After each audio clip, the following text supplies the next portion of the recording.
নিরামিষ মাছের সাথে বাঁধাকপি। আমাদের তো অনেক সময় মাছ, মাংস, ডিম খেতে খেতে আর ভালোই লাগে না, তখন এইভাবে বাঁধাকপি রান্না করলে কিন্তু খুবই ভালো লাগবে খেতে। বাঁধাকপি এভাবে রান্না হলে অন্য কোনোভাবে আর ভালোই লাগবে না। হ্যালো, সবাইকেই নমস্কার ও আদাব। নতুন একটি ভিডিওতে সবাইকেই স্বাগতম জানাচ্ছি। আজ রান্না করব খুব দারুণ একটি নিরামিষ বাঁধাকপির রেসিপি। আর এই রেসিপিটা রান্না করার জন্যই প্রথমে একটি বাঁধাকপি নিয়ে ছোট ছোট স্লাইস করে কেটে নিতে হবে। আমি ভিডিওতে যেভাবে স্লাইস করে নিচ্ছি ঠিক সেভাবেই স্লাইস করে নেব। বাঁধাকপিগুলো সুন্দরভাবে স্লাইস করে নেওয়ার পর এভাবে কাঠির সাহায্যে আটকে নিতে হবে। এখন চুলায় একটি কড়াই বসিয়ে দিয়ে এখানে ফুটন্ত গরম জলে এই বাঁধাকপির স্লাইসগুলো দিয়ে দিতে হবে।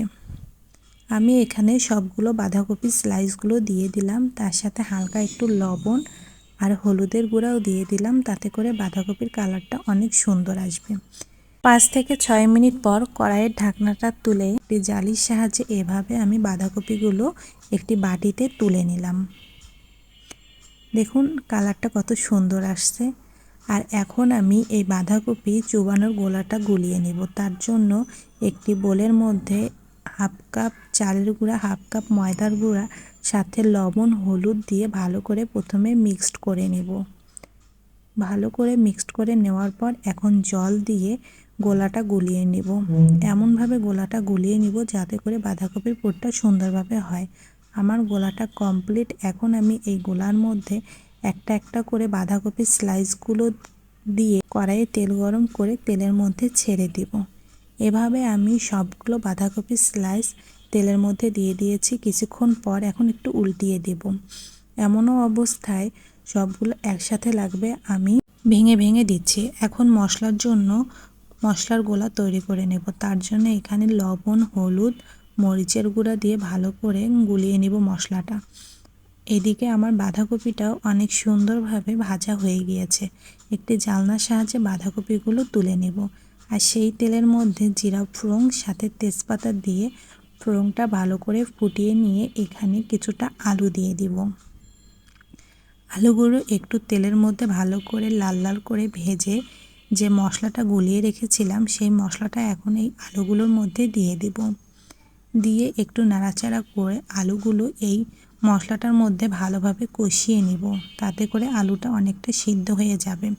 আমার মশলাটা কষানো হয়ে গিয়েছে। এখন আমি একবারে ঝোলের জল দিয়ে দেব। এখানে মিডিয়াম মগ দিয়ে 3 মগ জল দিয়ে দিয়েছি। আপনারা পরিমাণ মতো দিতে পারেন। জলগুলো ফুটন্ত হলে যে বাঁধাকপিগুলো আমি বাটিতে তুলে রেখেছিলাম সেই বাঁধাকপিগুলো এখন ঢেলে দেব। তার সাথে কিছুটা মরিচ কুচি, জিরার গুঁড়া সাথে গরম মশলার গুঁড়া দিয়ে একটু নাড়াচাড়া করে ফুটিয়ে নেব। কিছুক্ষণ নাড়াচাড়া করে ফুটিয়ে নেওয়ার পর নামানোর আগে একটু ঘি দিয়ে দিব, তাতে করে তরকারির ফ্লেভারটা অনেক ভালো হবে, তার সাথে অনেক মুখরোচক হবে।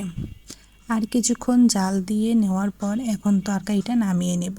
এই তো আমার নিরামিষ বাঁধাকপির রেসিপিটা একদম তৈরি।